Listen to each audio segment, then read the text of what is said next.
आवश्यक है। मतलब अचंभा कर रहा है वो, कैसे हो सकता है?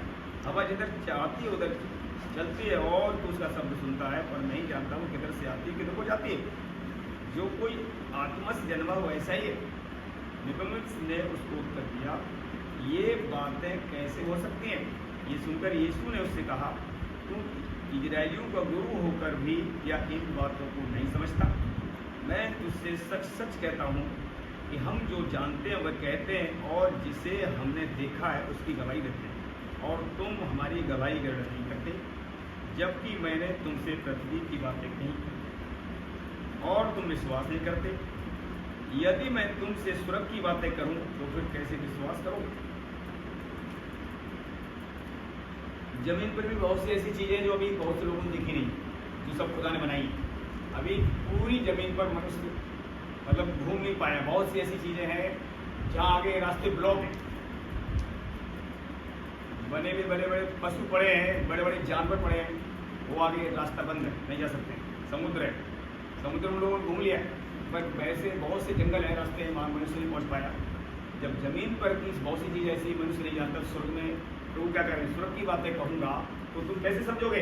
अभी तो मैं जमीन पर की बातें तुमसे करता हूँ और तुम समझते नहीं हो। तुम इजरायली क्या है? मतलब गुरु है, पुराने नियम जानता है, पर नया नियम ये जानता। नया नियम उसी समय चालू हो रहा था, नया नियम रचा जा रहा था। यीशु मसीह जो कर रहे थे, घूम रहे थे, उन्हीं के द्वारा तो सारा नियम नया नियम लिखा गया। यीशु मसीह क्या करके घूम रहे थे, जमीन उपदेश दे रहे थे, नया नियम क्या कर रहे थे? प्रभु रच रहे, बना रहे थे, और पुराना नियम उनसे पहले हो चुका। तो अब ये बातें समझ में नहीं आ रही। वो तो 10 हुक्म जानता था, जैसे आज बहुत से मोटे लोग 10 हुक्म जानते हैं, जो प्रभु को नहीं जानते, अन्य जाति वो भी 10 हुक्म जानते हैं। चोरी नहीं करना चाहिए, ये गलत काम नहीं करना चाहिए, वो जानते हैं। तो व्यवस्था उनके मनों में डाल रखी है पुराने समय से, उन्हें पता चोरी करना ठीक नहीं है, गलत काम करना ठीक नहीं, फिर भी वो करते हैं, पर वहाँ से निकल नहीं सकते वो। इसलिए यीशु मसीह निकोदेमुस से कह रहे हैं, अगर मैं तुझे पृथ्वी पर की बातें बता रहा हूँ तब तुम नहीं समझते, इजरायलियों को तुम गुरु हो फिर भी वही बातें समझ में नहीं आ रही। अगर मैं स्वर्ग की बातें करूँगा तो कैसे समझोगे? और स्वर्ग में कौन की बातें बताती है?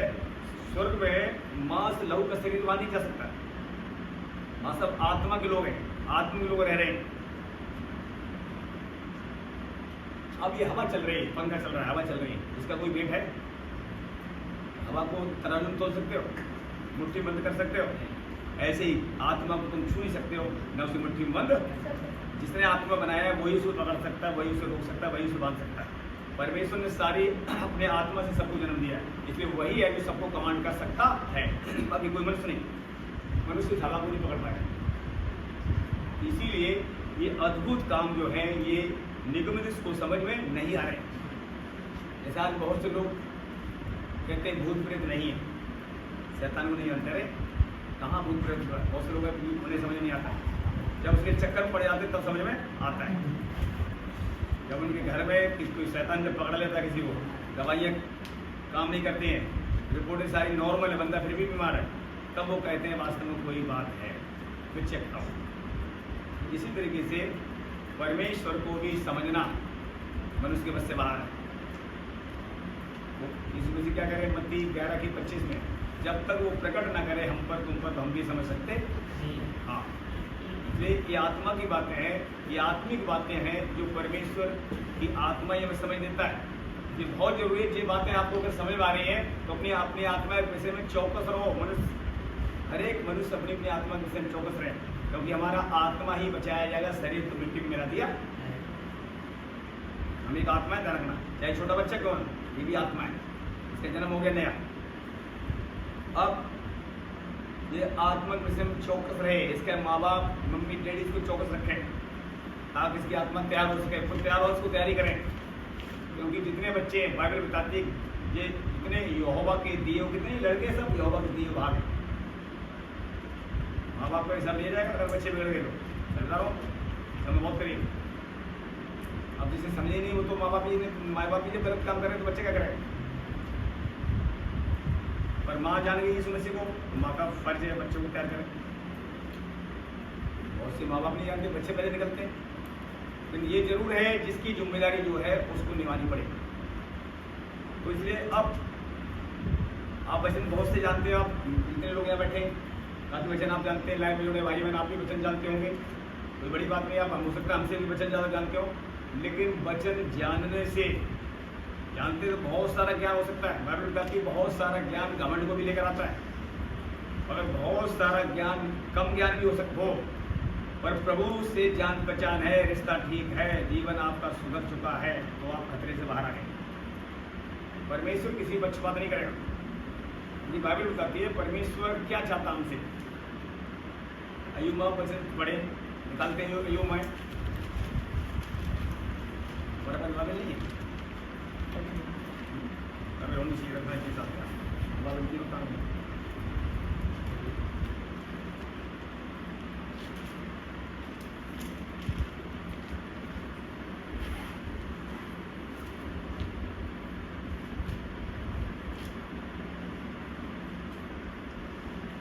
अय्यूब 36 अध्याय निकालो,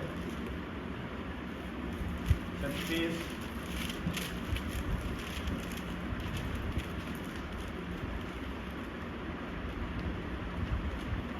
का पहले हम इकाई पढ़ते हैं, 5 उसके बाद आगे पढ़ते हैं।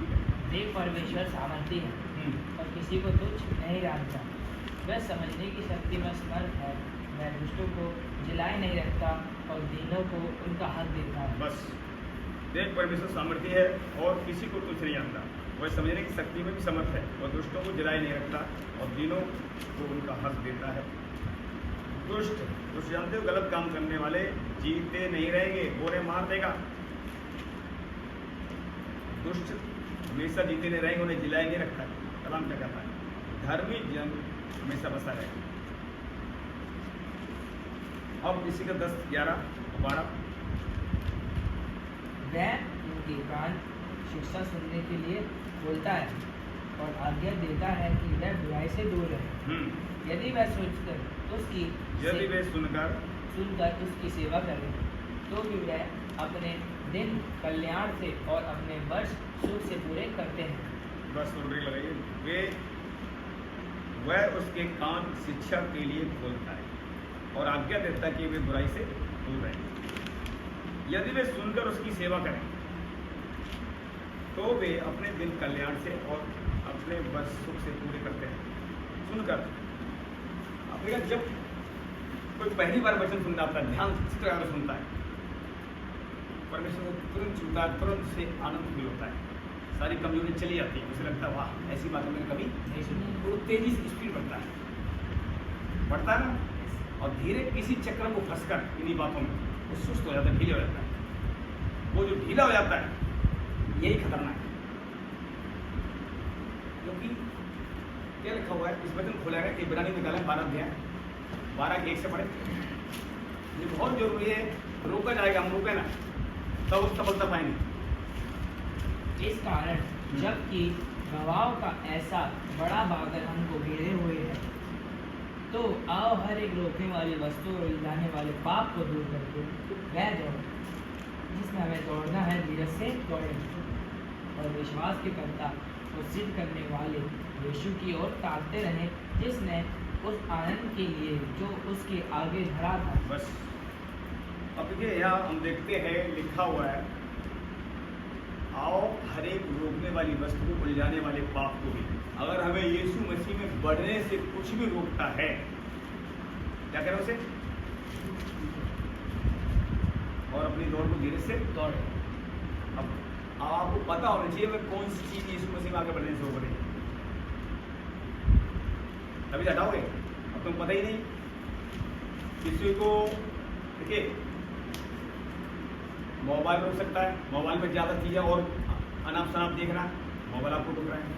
तो आपको ये बताना चाहिए मेरा टाइम चोरी कौन कर रहा है प्रभु की। तो पहले मैं प्रभु को समय दे रहा था, वो टाइम कहाँ चला गया? बाइबल आपको ध्यान सुनना, जब आप ये ध्यान दोगे मेरा समय वो गया कहाँ। पहले मैं 3 घंटा प्रभु के पास बैठता था, अब 1 घंटे नहीं बैठ पा रहा हूँ, वो समय कहाँ गया? किन चीज़ों के पीछे जा रहा है? अगर इसमें तुम चौकस हो गए तो वापस दोबारा से ब्लेसिंग बढ़ती चली जाएगी। और जरूरी है वो समय गया कहाँ? प्रभु क्या कह रहा है? चेक कर। प्रकाश पाकिम क्या कह रहा है? अपने आप देख, चेक कर तू कहाँ से गिरा, दोबारा से फिर लगन बड़ा, पहले जैसा तेरा प्रेम। नहीं रहा। ये सब लोग लाइव में सुन रहे हैं आप। देखिए, बिना प्रभु को साथ लेकर किसी भी काम में सफल हो सकते नहीं। भूखा तुम मरोगे नहीं, पर धनी तुम बनोगे। ना, चाहे कितना बड़ा बिजनेस क्यों ना हो। अंकुर जी वचन सुनो आप। सबसे बड़ी बात क्या है? जो खुदा को समय देता है और मुंह से घटिया बातें नहीं बोलता है, चाहे कम समय बिजनेस देगा तो भी बिजनेस फ्लोरिश होता चला। घटिया बातें मुंह से नहीं निकालनी, खुदा को समय देना को देना। और उसका जो बनता है, जानते हो क्या बनता है? 10 रुपए में से जो उसका है, बिना मांगे जो निकालता है वही तो उसका है, ठीक है ना। अब उससे ज्यादा कोई देता है तो कह सकता खुदा मैं 10 से ज्यादा देता हूं। हाँ, ये तो भाई 10 से ज्यादा देता है। तब तो तुम अपना ईशान खुदा पे दिखा सकते हो। लेकिन खुदा का 10 रुपए में 1 रुपए बनता है, बिना मांगे जो देता है, जो चोरी नहीं करता है, तो शैतान भी उसकी बिजनेस की चोरी नहीं कर सकता। रुपए में से चोरी नहीं कर सकता है, उसके समय की चोरी नहीं कर सकता है। कम समय में ज्यादा ब्लेसिंग खुदा उसे देगा। वहां लिखा हुआ है, मैं उन चीजों को रोकूंगा जो तुम्हारे बिजनेस की चोरी करते हैं, नुकसान करते हैं। फल कच्चे दाखलता के फल गिराते हैं, उन्हें कोई गिरा नहीं पाएगा, कोई लूट नहीं पाएगा। ऐसा वचन कहता है, मुझे ऐसा करके परख कर देखो, मैं आकाश से झरोके तुम्हारे लिए खोलता कि नहीं। लेकिन कुछ अब देखा, एक बड़ी गवाही दे रहे थे अंकुर जी कि कोई लेडीज थी, वो यीशु मसीह में नहीं थी, बहुत कर्जे में थी, बिजनेस उसका था बड़ा, विदेश की बात बता रहे थे। फिर किसी ने उसे बताया तुम्हारा कर्जा कभी खत्म नहीं होगा, तुम मसीह में जुड़ जाओ। वो जुड़ी। उसके बाद उसे पता लगा कि कर्जा कैसे जाएगा, उसने पैसा निकालना शुरू किया। इतना कई करोड़ों उसका बिजनेस था, अरबों खरबों वो थी और सब बर्बाद हो चुकी। उसके बाद जब मसीह में जुड़ी तो अंकल जी गवाही दे रहे थे, उसने क्या किया, तो कलिसिया माई वचन सुना और उसने निकालना शुरू किया बोला। और आज वो कर्जे में नहीं, उसकी कंपनी जो बाहर में थी, अमेरिका में नहीं बता रहे थे, कारण लॉकडाउन, फर्स्ट लॉकडाउन जब आया था, सारे बिजनेस बनते पर उसका बिजनेस क्लोज था। यार उसी गवाही बता रहे। कौन सी कंपनी थी ये नहीं उन्होंने बताया, काम तुम्हारे बता रहे थे। तो देखिए, परमेश्वर बढ़ती किसकी ओर से? न पूरब से न पश्चिम से, बढ़ती यहोवा की ओर से। वही एक को घटाता दूसरे को बढ़ाता है। अब किसको बढ़ाएगा? जो खुदा के साथ चलेगा उसे कौन हराएगा? खुदा के साथ आप भी चलते हो, जितने % आप खुदा के साथ चलते हो उतना % आपकी लाइफ में बिजनेस में बढ़ती देखो। अगर आप 30% खुदा का साथ दे रहे हो, 30% आप बढ़ा देगा। 50% साथ दे रहे हो, 50% बढ़ा देगा। 90% साथ दे रहे हो, 90% आप बढ़ जाओ। पूरा 100%। अब वो तो आपका रिश्ता कैसे खुदा के साथ? क्योंकि ईमानदारी खुदा को कौन से लोग चाहिए? वो तो झूठ भी कहना छोड़ो, आपस में भी झूठ बोलने की जरूरत हाँ की हाँ और अरे भाई संजय भाई फोन आया, सौरभ कहाँ है? घर में भी बाहर है। अरे मैं जिम में हूँ, और जिम में तो संजय भाई पहले से बैठे। कहाँ जिम में? कहाँ? अरे बस रास्ते में पहुंच रहा हूँ। झूठ बोल दिया ना। मैं बात बता रहा हूँ, सौरभ क्या कोई हो सकता, चाहे हम हो सकते। ये छोटी छोटी बातों में भी खुदा कहता है ईमानदार बन, सिद्ध हो, फिर मैं तुझे ब्लेस करूंगा। अब्राहम के पास कोई दारू पीता था? कोई लड़कीबाजी करता था? अब्राहम ना तो लड़कीबाजी करता था ना दारू पीता था। छोटा सा झूठ बोलता था, जैसे कि फंस गया वो झूठ बोलकर निकलना चाहता था, और फिर भी निकल पाता नहीं था। निकलता खुदा ही था फिर भी। देखो खुदा कहता देख तूने झूठ बोला तो ही और ज्यादा फंस गया, फिर भी मैंने तुझे बचाया। अब देखो वो झूठ बोल के अपनी पत्नी से बोला तू बहन बन रही हो और मैं तेरा भाई, और इस तरीके से बच के निकल, लेकिन निकला नहीं और फंस गया। लेकिन यहोवा ने फिर छुड़ाया, रात में सौंप दिया उस राजा को, इसको छोड़ दे, नबी है, नहीं तो तेरे सारे घराने मार दूंगा। उठ के डर गया, घबरा गया, बुलाया अब्राहम को। अब्राहम तूने मुझे झूठ क्यों बोला? मैं तेरी पत्नी, तूने बोला मेरी बहन है, तेरी बहन को मैं अपनी पत्नी बनाना जा रहा हूँ। वो तो बीते रात में यहोवा ने मुझे खौफ से मुझे डराया, तो सब तेरे परिवार मार डालूंगा। उठ के बैठ गया, उसने बुलाया तेरा ले जो कुछ तेरा उस देश पड़ा सामने बाजा करे ले। 2 जगह उसने झूठ बोला, जबकि अब्राहम से डायरेक्ट यहोवा उजियाले में बातें होती थी। धनी था, बिल इतना धनी था, 400-500 नौकर जिसके पास हो, बताओ कितनी प्रॉपर्टी होगी, लेकिन खुद की एक औलाद नहीं, भाई एक ही आशीष की रोक रखी खुदा, एक आशीष, बाकी सारे काम दे दिए। वो क्यों रोक रखी थी? सिद्ध हो, ये झूठ बोलना भी बंद करना है। लिखा है उसमें इफ्यूम में, तुम आपस में झूठ बोलना छोड़कर एक दूसरे से सच बोलो। चोरी वाले फिर चोरी न करें, चोरी भी नहीं करनी है, भाकिया ना पीना। हम मसीह लोग हैं ना भाई, इसमें भाई हम कौन है? मसीह लोग। तो आपस में भी, घर में भी, मम्मी पापा को भी, ठीक है। कोई लोग कहते हैं मेरे पापा ही झूठ बोलते हैं, मैं क्या करूँ? पापा झूठ बोलने दो, पर अपने पापा के साथ, मम्मी के साथ भी अच्छा बिहेव करो, सच बोलो। तो खुदा क्या करेगा? पापा को तो पीछे छोड़ देगा, तो मैं आगे बढ़ा इनसे काम लेगा। बोलिए मसीह की जय। जैसे हमारे गुड्डू भाई छोड़ दिया पीछे, वो दारू पी रहे अभी तक, और सोनू उनके बच्चे से काम ले रहा है।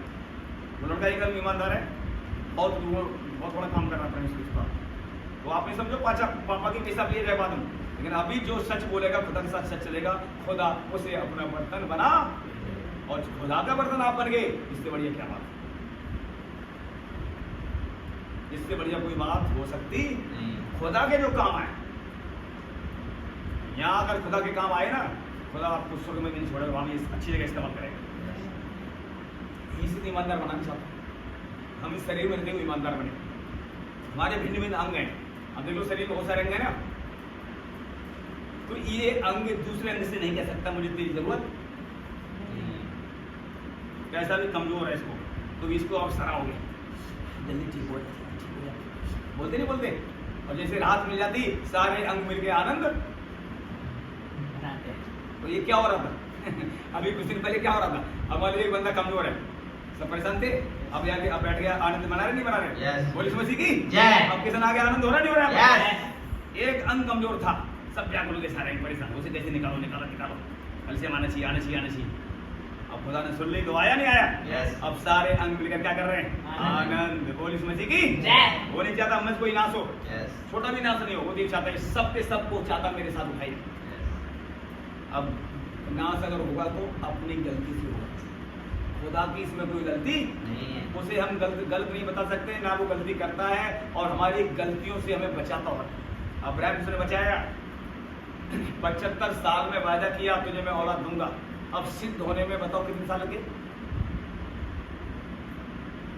75 और 100 साल बच्चा मिला, कितने साल लगे? 99 ईयर्स में खुदा कह रहा है, उसमें पढ़ो आप 17 आयत पढ़े जरा उत्पत्ति, 17 अध्याय उत्पत्ति, उसका एक आयत पढ़े।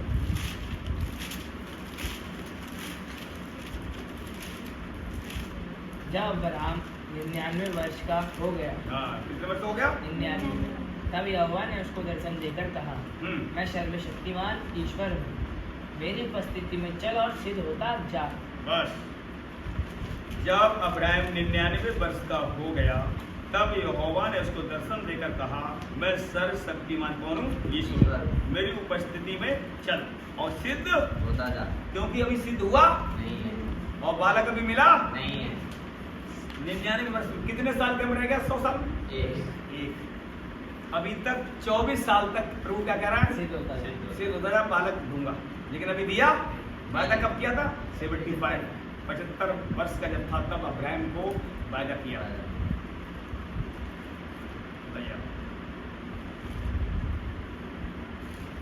अब आपको कितने साल लगे सिद्ध होने में? तो कई लोग देर लगाते हैं झूठ छोड़ने में, दारू छोड़ने में, नशा छोड़ने में, घूमते रहते हैं, और खुदा की बात न सुनने से वो सिद्ध होते नहीं। क्या कह रहा? सुन, जो मेरी बातें सुनेगा, वचन चित्त लगा के सुनेगा, सब जातियों में से तुझे श्रेष्ठ। और सुनने के कारण अगर सुनते रहोगे मेरी बातें, यहोवा कह रहा है, सुनते रहोगे, फिर सुनते रहोगे, हर दिन सुनोगे, सुबह सुनोगे, शाम को भी सुनोगे, मेरा सुन के इनकार नहीं करोगे, तो मैं धन करूंगा तुम्हारे घर में, धन करूंगा बाहर। धन होगा तेरा खेत, तेरी भूमि पर, जानवर, पशु के बच्चे, हर चीज में तेरी धन। सुनने की वजह से, सुनने पर पता क्या ये सुनने के वचन कहा जाता पता है? सुनने से कई बार नुकसान हो जाते हैं तुरंत ही, कई बार सुनने से छूट जाते हैं। सुनने अब देखिए ये वचन खोल रहे हैं, हम ही आते हैं थोड़ी देर आते हैं, ये स्केल यशकेल माए 37 अध्याय, बहुत जरूरी है सुनना।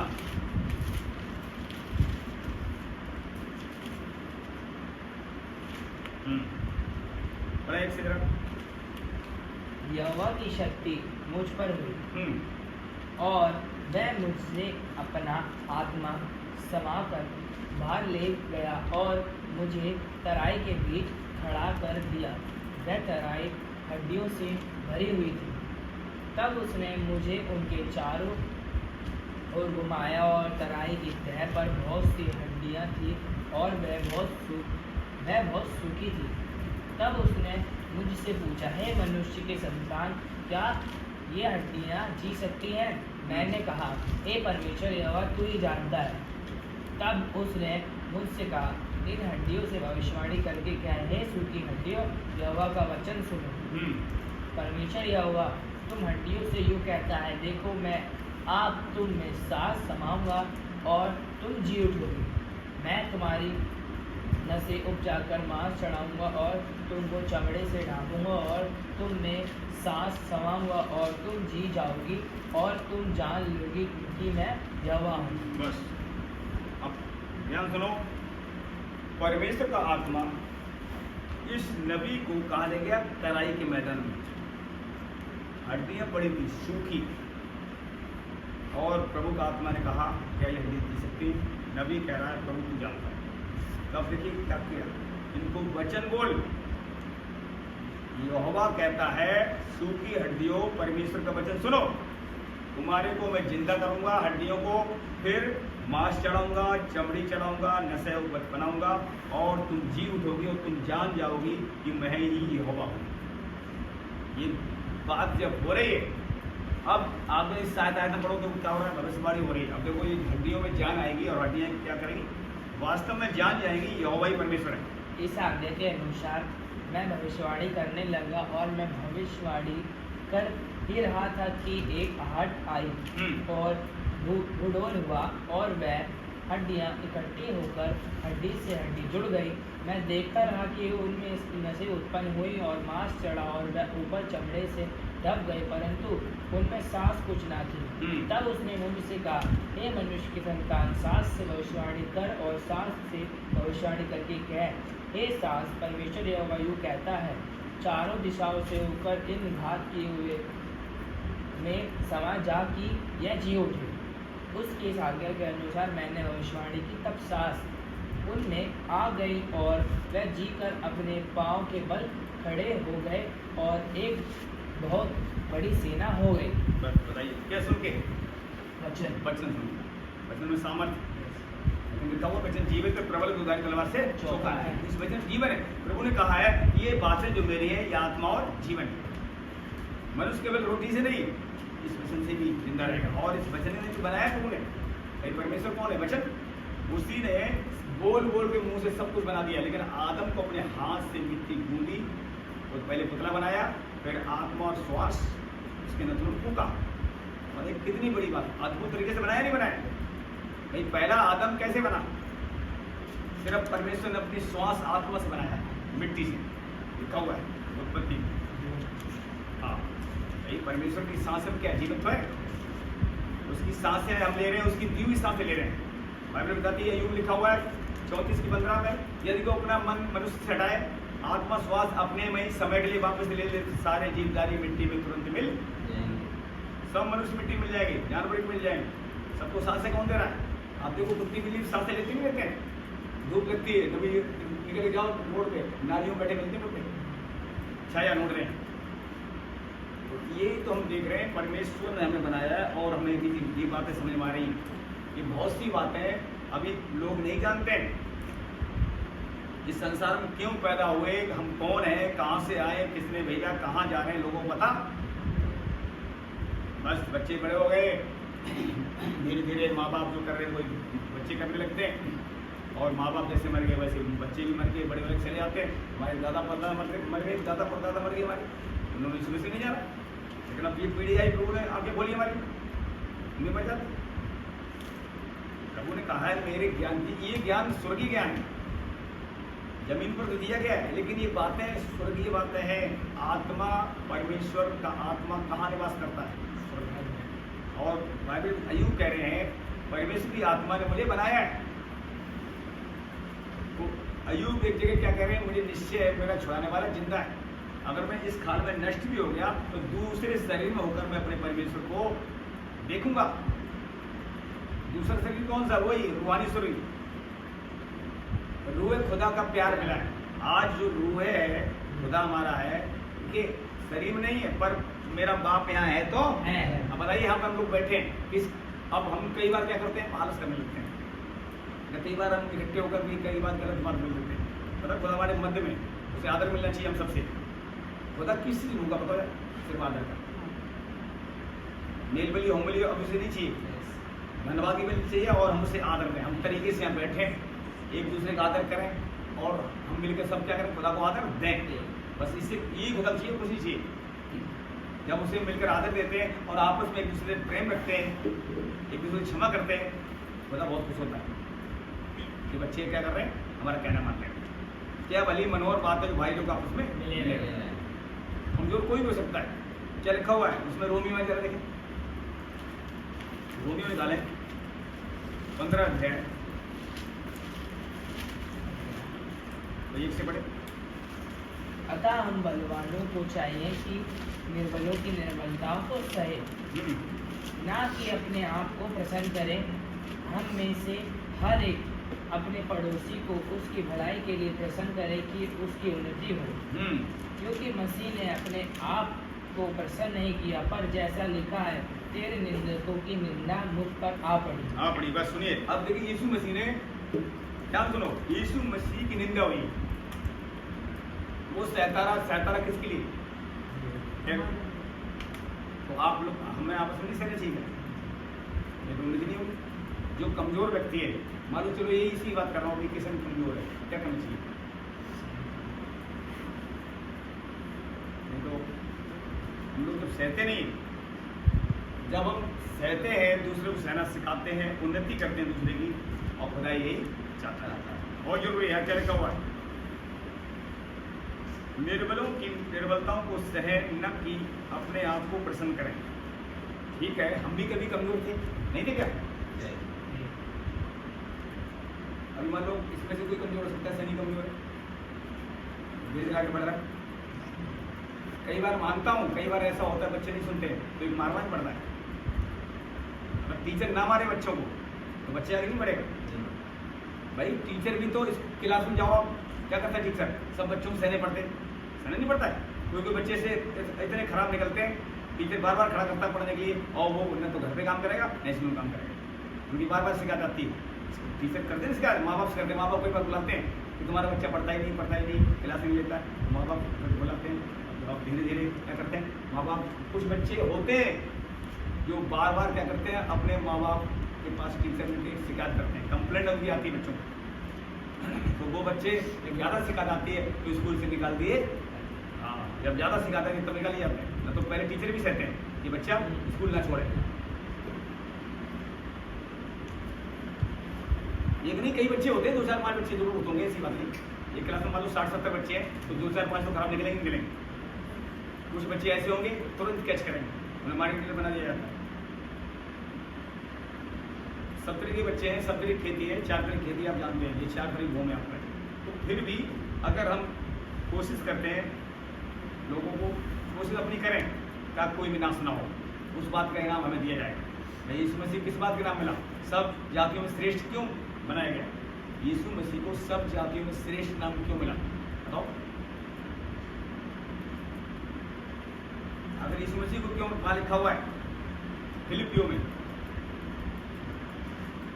इस कारण उसको सब जातियों में से सर्वश्रेष्ठ नाम मिला, और हर घुटना टेकेगा, हर जीभ बोलेगी यीशु मसीह प्रभु है।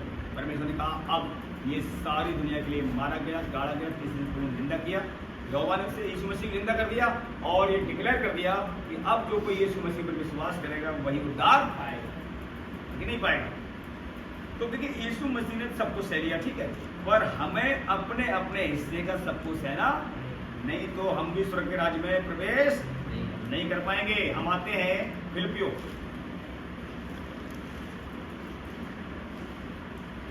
कुलुस्सियों से पहले फिलिपियो 2 अध्याय से आप जानते हैं इसको। यीशु मसीह साहब क्या हुआ बताइए आप, 2 अध्याय निकालें,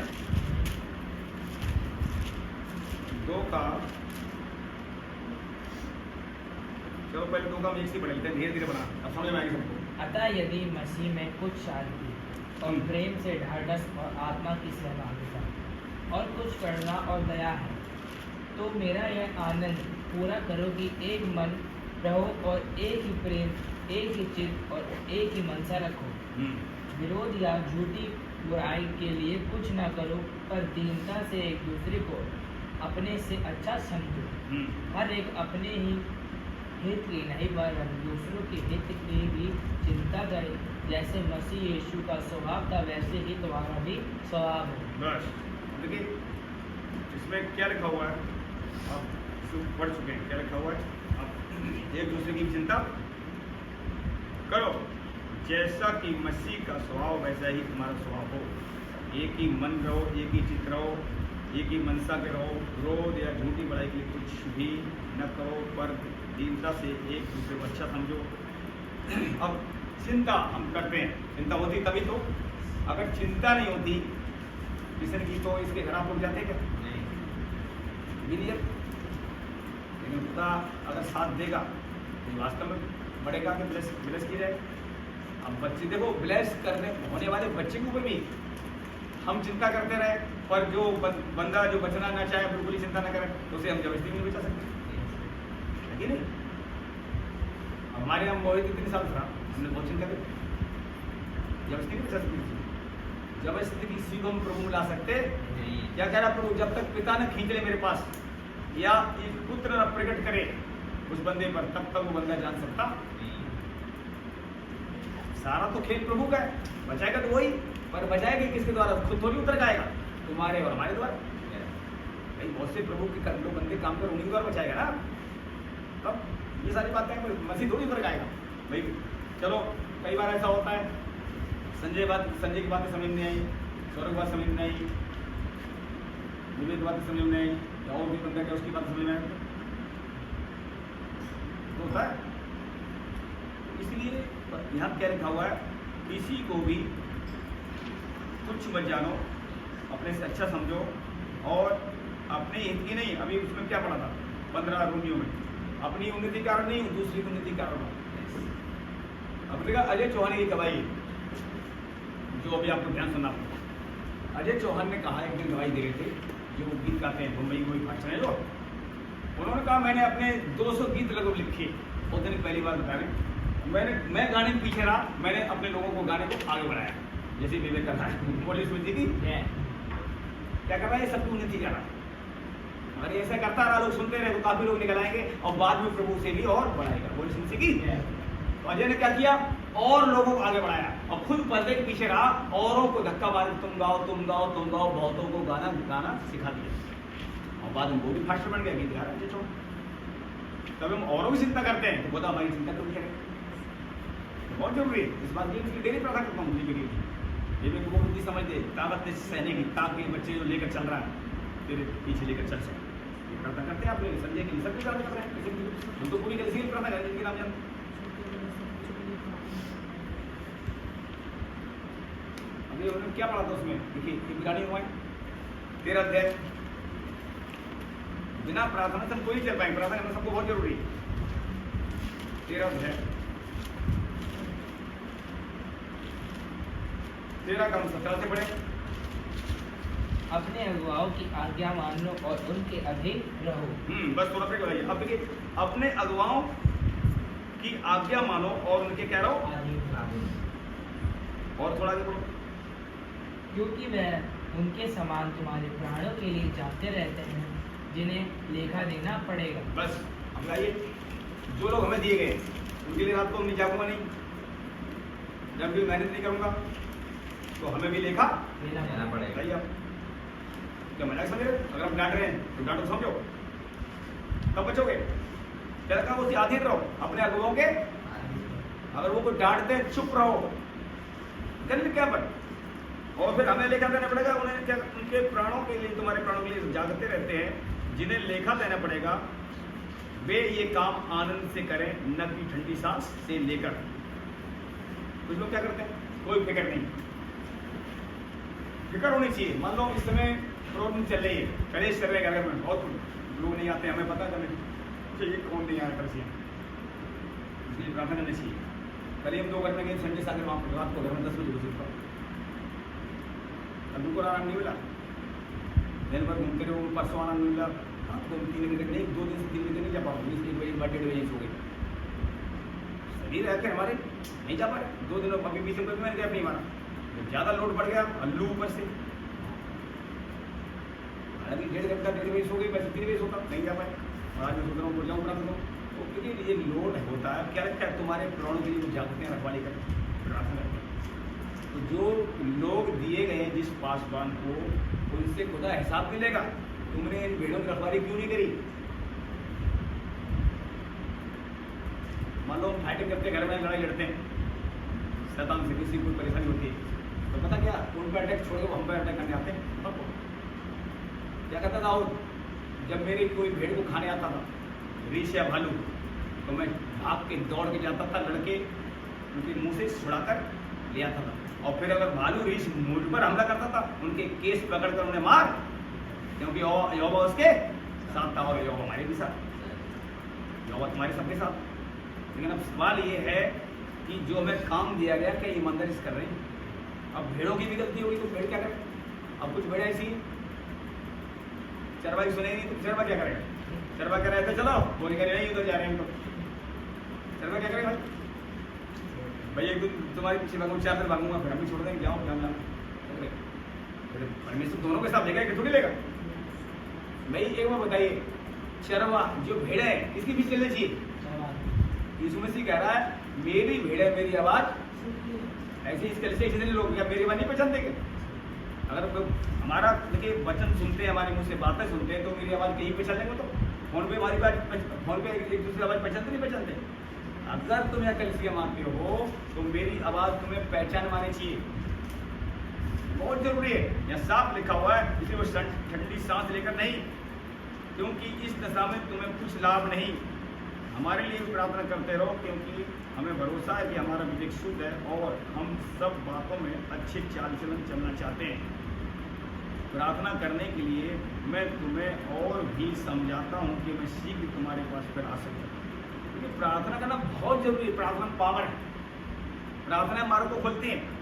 पौलुस इतना बड़ा प्रचारक था, 13 पत्रियां उसने लिखी, वो भी प्रार्थना चाहता था मेरे लिए प्रार्थना करो ताकि सुसमाचार में खराब लोगों को दे सकूं। इसलिए बहुत जरूरी है हमें आप लोगों की हमारे लिए प्रार्थना करनी चाहिए। ये मत सोचो तुम्हारी प्रार्थना नहीं सुनी जाएगी, प्रार्थना उस बच्चे जब सुनी जाएगी तुम्हारी क्यों नहीं सुनी जाएगी बता रहे हो। लेकिन प्रार्थना करना नहीं चाहते, आलसी हो, क्या करो। कुछ लोग चलो गर्मी से आलसी हो रहे हैं, वैसे ही आलस। देखिए गीत गाना अच्छी बात है, लेकिन सबसे पहले काम है प्रार्थना शुरुआत करो। खाना खाना भी जा रहे हो तो पहले क्या करना चाहिए, खाना को ब्लेस करो, बोला तूने दिया तेरा धन्यवाद, ये खाऊं बचे बन सकती मेरी महिमा तेरी हो। हर बात में धन्यवाद करो, बाइबल बताती है, लिखा हुआ है थिस्सलुनीयों में, पिता की इच्छा यह है यीशु मसीह में तुम पिता का हर वक्त हर बात में धन्यवाद करो, यही परमेश्वर की इच्छा है। जब हम हर बात में धन्यवाद करते हैं तो क्या होता है, महिमा किसी मिलती है, शैतान भागता है। फिर तू आदत अपनी बना लो, हर बात धन्यवाद यीशु, बाथरूम जा रहे धन्यवाद यीशु मेरे साथ, ना जा रहे धन्यवाद यीशु मेरे साथ, घर से बाहर निकले गाड़ी में किक मारी धन्यवाद यीशु मेरे साथ, घोषणा करो, मुझसे बोलो। जब आप घर से बाहर निकलते हो क्या बोलो, धन्यवाद यीशु मेरे साथ है, रास्ते सीधे हो जाए, स्वर्गदूत आ जाएंगे तुम्हारे सच्चे। ये तो मसीह का बंधन जाना है, सच्चे मसीह बनो। सच्चे मसीह को कोई छू सकता नहीं, झूठे मसीह को मत बनना, ध्यान रखना। झूठे मसीह को तो शैतान ही बीच में गिरा देगा। सच्चे हर दिन सच्चे, देखो एक दिन में कोई फरिश्ता बनता है, धीरे धीरे धीरे धीरे धीरे धीरे कमियां हटाओ, उन कमियों को बना करो। आपकी कमियां कोई बड़ी नहीं है, गाने आपकी हमारी कमियों में तो लहू आया ना, हमारी कमी क्यों रही। यीशु लहू जैसे जैसे काम करता जाएगा, जैसे धन्यवाद करेंगे, जैसे प्रार्थना करेंगे, जैसे प्रभु कहेंगे यहाँ से निकाल यहाँ से निकाल यहाँ से निकाल, वो हर समस्या से निकलता चला और एक दिन आपको ना देगा। जैसे मसीह वैसे स्वभाव में हर दिन बनाया जा रहा है, और एक दिन जमाने जैसा यीशु वैसे हम दिखाई देंगे पब्लिक करती। हमारा बड़ा भाई होगा वो पहले उठाया, उसके बाद हमारा तो बना। इसलिए एक दिन में कुछ नहीं होगा, पर डेली प्रार्थना उससे हमें करनी पड़ेगी। और इस बात को, ये वचन जितने सुन रहे हैं उन वचनों को ध्यान रखो, क्योंकि पता जीवन क्यों नहीं बदलता है, वचन लोग ध्यान से नहीं सुनते, फिर वो वचन को मनन नहीं करते हैं, सोचते नहीं वचन क्या कहता है। वचन सुनने के बाद हमें मनन करना बहुत जरूरी है। जैसे एक बार आपने पढ़ के चला गया, अब आप दोबारा कार्य पढ़ो, ये कहाँ से निकालो, मनन किया है तो एक चलो 10 वचन भी पढ़ाए, 10 में तो 2 तो याद रहने चाहिए कि पूरा पूरा साफ। जैसे गीत आप सीख रहे हो, गीत तो आपकी लगन जाता है, गीत एक सीख के दूसरा सीख के तीसरा सीख के, और ऐसे गाते रहो 10 गीत याद हो जाए, गीत याद हो गए, ऐसे वचन और सारे गीत वचन से तो नहीं है, फिर भी गीत अपनी जगह काम करेगा, वचन अपनी जगह काम करेगा, बहुत जरूरी है। तो वचन में हमने अभी देखा कि वचन किसी का पक्षपात नहीं करता है, वचन प्रबल है, जीवित है, खुदा की तरफ से झूठा है, वचन सामर्थ्य है, ये खुदा की देखिए, और खुदा ने खुद कहा है, भजन में कहा है प्रभु ने, इस वचन को परमेश्वर ने अपने नाम से, बड़े नाम से भी ज्यादा महत्व दिया। उसने जो कह दिया सो अटल है। बाइबल गाती वो मनुष्य ने जो झूठ बोले, परमेश्वर ने जो कह दिया सो कह दिया। जैसे उसने कह दिया कि तू मेरे वचन सुनेगा तो सब जातियों में श्रेष्ठ, और सुनता रहेगा तो सब जातियों में श्रेष्ठ बनाऊंगा, हर जगह धन्य भी करता चला। तो अब बताओ, अब तुम वचन एक दिन पढ़ लिया, हफ्ते फिर एक दिन पढ़ रहे हो, जो काम होना था 2 महीने में वो काम लग जाएगा, साल भर वो नहीं होगा। कहाँ हर दिन पढ़ने वाला जीतेगा या हफ्ते में 3 बार पढ़ने जीतेगा? हर दिन जो दौड़ लगा रहा है, या हफ्ते में दौड़ लगाने वाला जीतेगा, हर दिन दौड़ लगाने जीतेगा? हर दिन जो जिम में जाएगा वो उसकी गोली बनेगी, या हफ्ते में जाएगा वो उसकी गोली बनेगी? तो जिम में तो हर दिन तुम जा रहे हो, नहीं पढ़ रहे। जिम तो सबके ऊपर आ गया, हमें गोले बनाने, और इधर गोले छोड़ रहे हो, इधर गोले पीछे रहे हो, और इधर गोले बन रहे हैं। दोनों तरफ बैलेंस बना के रखना है भाई, बैलेंस बना के हमें रखना पड़ेगा, खुदा नहीं बनाएगा। अब जिस तुम जा रहे हो, जिसमें तुम ज्यादा कर रहे हो फिक्र, जिसकी चिंता ज्यादा कर रहे हो, उसमें तुम आगे बढ़ो, और इधर पीछे इधर बैक मार रहे हो, शैतान कहेगा बस ये मैं चाहता बाइबल पढ़ना छोड़, तू गोले बना ले, बस गोले साथ में चलूंगा, ये छोड़ दे। शैतान यही, अब तुम समझदार हो तो उधर गोले बनाओ, इधर भी गोले बनाओ, फिर लगाओ डिस्टम, शैतान फायर। शैतान कहेगा यार ये तो समझदार निकला, इसने इधर भी नहीं छोड़ा, उधर भी नहीं छोड़ा, क्या रखा है, इधर भी मत छोड़, उधर भी मत छोड़, सुबह भी बोल, समझदार मनुष्य वो है, उधर भी और इधर भी मत छोड़। इधर भी दम रहेगा ना, और इधर भी दम रहेगा, फिर दोनों दम जब लगाएंगे शैतान में फायर हो जाएंगे। बताओ फिर कहां से तुम हारोगे, कहीं हारोगे नहीं, दोनों जगह बहुत जरूरी है। शैतान देखिए हकीकत एक चाहता है, वो देखिए शरीर में, आप सुन लो ध्यान से, यीशु मसीह ने क्या कहा, शरीर से कुछ भी लाभ नहीं है, आत्मा ही है जो जीवन देता है। अब लगातार हम शरीर पीछे पड़े हैं, शरीर में जो कुछ होता है वो कहाँ जाएगा, विनाश की घटनी। प्रभु ये भी नहीं चाहता है तुम सूखे दुबले पतले रहो हमारी तरह, हम ये भी नहीं चाहता रखना, हमारी तरह पतले रहने की जरूरत भी नहीं है, आपको मोटा होना मोटा हो जाओ, कोई चिंता की बात नहीं, पता कर रहा है, पर आलसी मत बनो। जब सेहतमंदी मोटे लोग होते हैं तो आलसी ज्यादा नहीं हो, आलसी मत बनो भाई। वो कहे तुम मोटे इतने हो जाओ, चाहे तुम उसके गोली की तरह मोटे हो। और बताइए जो हल्का था दाऊद, भारी कैसे मार दिया, एक पत्थर काम हो गया, गोली फेल हो जाओगे, शरीर वाले फेल होंगे, पर ये आत्मा वाले जीतेंगे। अब फैसला तुम्हारे हाथों में, बोली इसमें सीखी लापरवाही नहीं। इसलिए हालांकि खुदा ही नहीं कहता है, खुदा ही नहीं चाहता तुम शरीर में पतले दुबले रहो, लेकिन वो चाहता है बैलेंस। पढ़ोगे कहीं से बैलेंस तक बनाना बहुत जरूरी है। और आप देखते हैं तो बच्चन जल्दी से टाइम होने वाला है।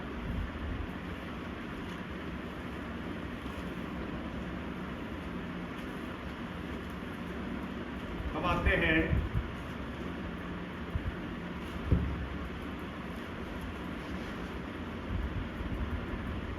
यूहन्ना वायलू का लूका के बाद ठीक है। लूका।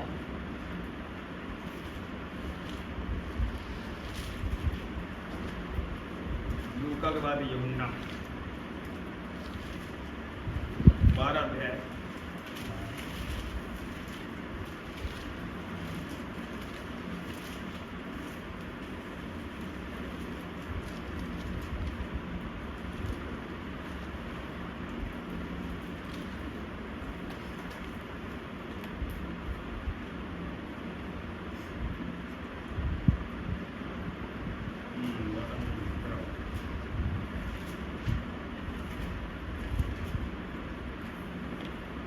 अध्याय 6 का हम पढ़ेंगे 25। लूका 25। हाय तुम पर जो अब 6 का 25 लूका 25। यूहन्ना, लूका नहीं। लूका के बाद यूहन्ना।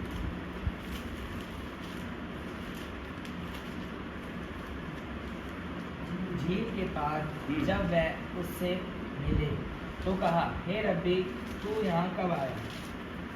यीशु ने उन्हें उत्तर दिया, मैं तुमसे सच सच कहता हूँ, तुम मुझे इसलिए नहीं ढूंढते हो कि तुमने आश्चर्यकर्म देखे, परंतु इसलिए कि तुम रोटियां खाकर तृप्त हुए।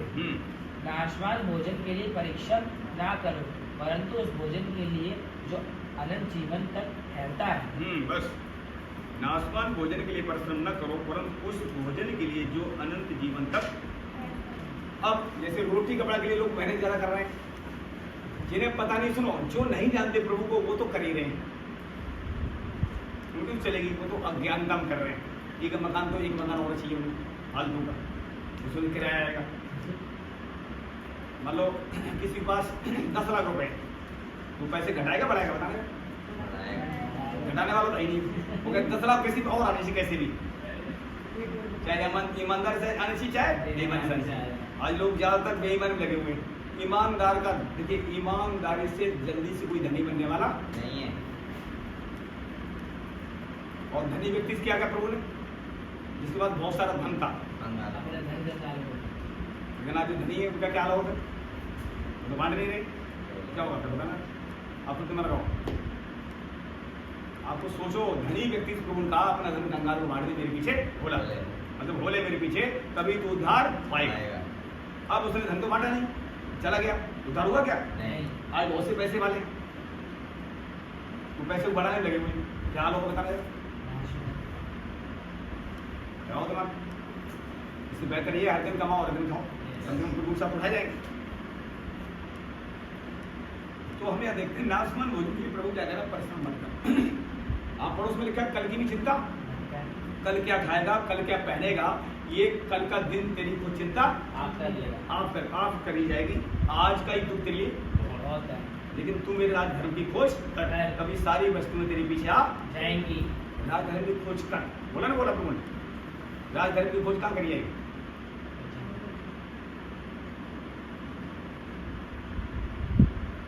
देखिए बाइबल जो हर दिन पढ़ता है सुबह शाम, किसी भी क्षेत्र में वो हारने वाला नहीं, हर क्षेत्र में जीतेगा। बताओ, लिख के रख लें डायरी में, डेट टाइम अभी नोट कर रख लेना।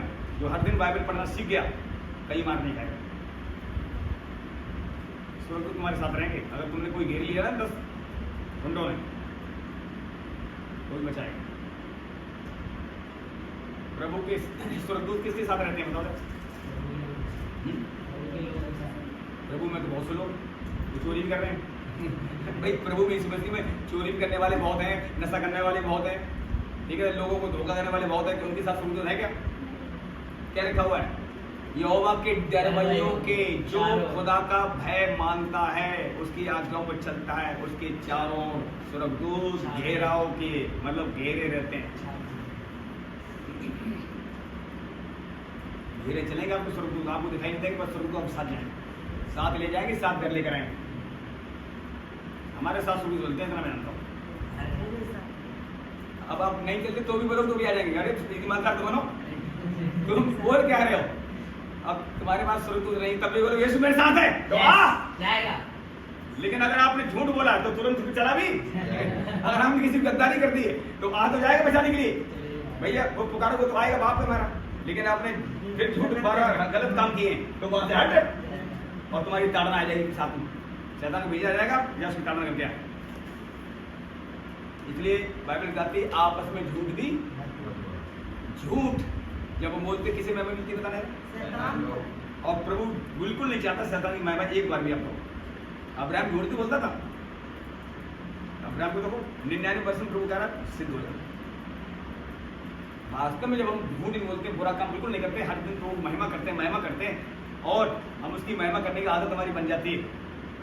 देखो खुदा को लोग क्या चाहिए, एकदम खड़े लोग चाहिए। वहां लिखा हुआ है रोमियो 11 अध्याय में, एलिया ने कहा हे प्रभु तेरे सब नबी मारे गए।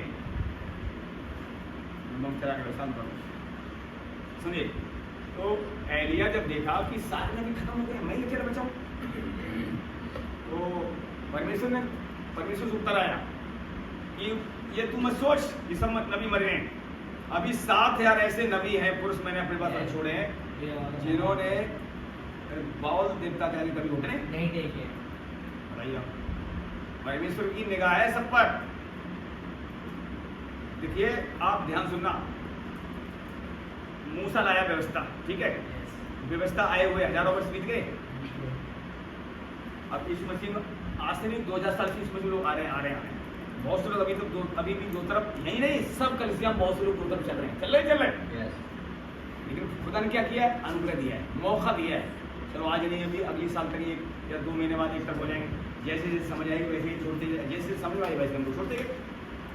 सबसे पहले अब देख लो जितने त्योहार सब बिना पूजा करता नहीं, धीरे धीरे कुछ छोड़ा, धीरे धीरे अब समय माता है छोड़ते जा रहे हैं। तो प्रभु अनुग्रह के रखा है, प्रभु जानता है ये एक साथ सब चीज नहीं छोड़ पाएंगे।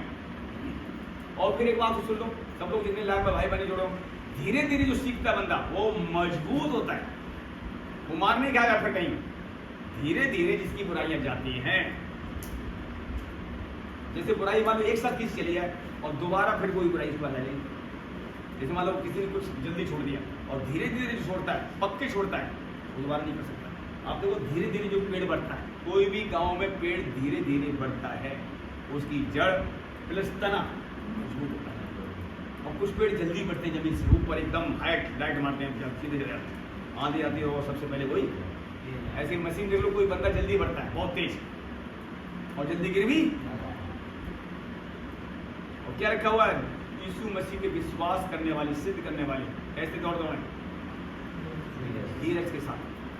क्या नहीं लिखा है, धीरज एक फल है जो हमारे अंदर आना है, बहुत अंदर आ गया है हमारे अंदर, लिखा हुआ है सबसे पहले विश्वास, कर्म, धीरज, तीनों चीजें। जब हम धीरज धरते हैं तो कहीं भी हारेंगे। कोई प्रार्थना मान लो लेट सुनी जा रही है आपकी, आपको लग रहा है ये प्रार्थना हमारी सब सुन ली गई, ये प्रार्थना क्यों नहीं सुनी जा रही, ये प्रार्थना क्यों नहीं सुनी जा रही, ये प्रार्थना क्यों नहीं सुनी जा रही। प्रभु कह रहा है धीरज कर, और जिनको धीरज है वो प्रार्थना जरूर सुनी जाएगी। नहीं धीरज है उस काम जरूर छोड़िए, नुकसान हो जाता है। अब कई काम के लोग जल्दीबाजी लोग काम करते हैं, जल्दी का काम नुकसान होता है। प्रभु के आप परमेश्वर काम जितने भी देख लो, आप धीरज वाले काम, पेड़ देखो आप जब लगाते हैं एक दिन में कभी बढ़ते आप जांच पाओगे? जितने भी पेड़ हैं चाहे फसलें हैं, एक दिन में बढ़ते रहते हैं, वो हर समय वो बढ़ते रहते हैं, पर उन्हें हम आंक सकते, जांच सकते क्यों बढ़ते हैं? वो धीरे धीरे बढ़ते हैं। प्रभु तो चाहे तो अभी यहाँ गेहूं नहीं, गेहूं पता करते उसकी बात अलग है, पर उसने नियम जो ठहराया है वो धीरज का नियम। जैसे अब गर्मी बढ़ी धीरे धीरे, अभी कुछ दिन पहले गर्मी ज़्यादा तेज हुई ना, और एक संग गर्मी तेज हो जाए अचानक, आधी दिल्ली साफ, और धीरे धीरे जब गर्मी बढ़ती लोग सहते जाते। फिर अभी जब बड़ी कुछ जल्दी तेजी से, अब लोग कह रहे हैं वाह अब दिन नहीं मैं इसका नहीं करें, ऐसे ठंडी धीरे धीरे आएगी, धीरे बढ़ेगी ना। तो प्रभु के काम धीरे धीरे क्यों होते हैं? वो जानता है धीरे धीरे जो काम होता है वो बंदे सब सहते हैं। ऐसे स्त्री प्रेग्नेंट होती है, धीरे धीरे बच्चा बढ़ता है, ऐसे बच्चा धीरे धीरे बढ़ता है। कोई भी काम धीरे धीरे जो काम होता है। अब आप मकान देख लो, तोड़ने वाला मकान जब तोड़ते हैं लेबर जल्दी तोड़ देते हैं, और मिस्त्री बनाता तो धीरे धीरे वो मकान बढ़िया से बनाता है धीरे धीरे। तो इसलिए परमेश्वर काम बाबेल बताती खुद वो धीरज का शांति परमेश्वर है, धीरज का परमेश्वर है। तो धीरे धीरे बाइबल बताती प्रभु को काम करने दो, क्योंकि प्रभु हमारे अंदर बढ़ रहा है, बहुत जरूरी है। अब आपको करना क्या है, क्या सिखाएगा, कुछ बताएगा?